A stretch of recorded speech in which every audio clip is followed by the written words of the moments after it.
जी देखिए, बिल्कुल सही कहा आपने। उनके साथ वाइस प्रेसिडेंट तो आ रहे हैं, मगर उनके साथ उनका परिवार आ रहा है, जो सेकंड लेडी है, जिनका मूल ओरिजिन ही भारतीय मूल से है। वो उनके परिवार के साथ पधार रहे हैं, साथ में उनके 3 बच्चे भी हैं।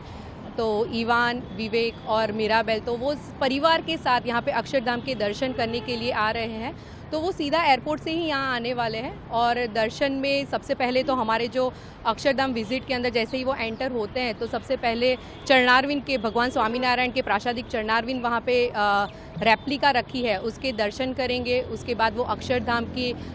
आर्ट और आर्किटेक्चर के दर्शन करेंगे। साथ साथ में ही हमारे जो संत और माननीय स्वयंसेवक गण हैं, उनके द्वारा वो पूरे अक्षरधाम को बारीकाई से देखेंगे, उसके आर्ट और आर्किटेक्चर को जानेंगे और उसके बाद गर्भगृह में जाके वो भगवान स्वामीनारायण और साथ में हमारे हिंदू धर्म के जो भी प्रमुख देवी देवता हैं, उनके दर्शन करेंगे। किस तरीके से आपको जानकारी मिली उन बजे तक वो आ जाएंगे और कितनी देर तक रुकेंगे? जी, वैसे तो कहा जा रहा है कि वो 11 बजे के बाद कभी भी आ सकते हैं, तो सीधा एयरपोर्ट से ही आ रहे हैं। तो 11 बजे के बाद जब आते हैं तो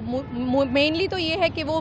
स्पेशली दर्शन करने के लिए ही यहाँ आ रहे हैं, क्योंकि उनको आगे अपने कार्यक्रम में वो पूरा डिसाइडेड है, तो वो ज़्यादा समय तो यहाँ पे नहीं दे पा रहे हैं। मगर अक्षरधाम जो कि संस्कृति, कला और कहते हैं ना कि एक जीवन प्रेरणा गठन देने का एक त्रिवेणी संगम वाला स्थान है, तो यहाँ पे ऐसे दर्शन करके जब आगे जाते हैं तो हमारे सनातन में कहते हैं, तो कोई भी शुभ कार्य जो होता है वो हम भगवान से ही शुरू करते हैं, चाहे वो एग्ज़ाम देने जाए, इंटरव्यू देने जाए या कोई घर का कोई भी शुभ कार्य होता है तो हम भगवान को आगे रख के करते हैं। तो वैसे ही आज ये जो शाही परिवार आ रहा है, तो हम उनके लिए भी शुभकामना करते हैं कि जो उनका प्रथम यहाँ पे विजिट होगा और वो आगे जब 4 दिन की भारत दर्शन की यात्रा पे जाने वाले हैं, तो हम उनके स्वास्थ्य के लिए और उनके निरामय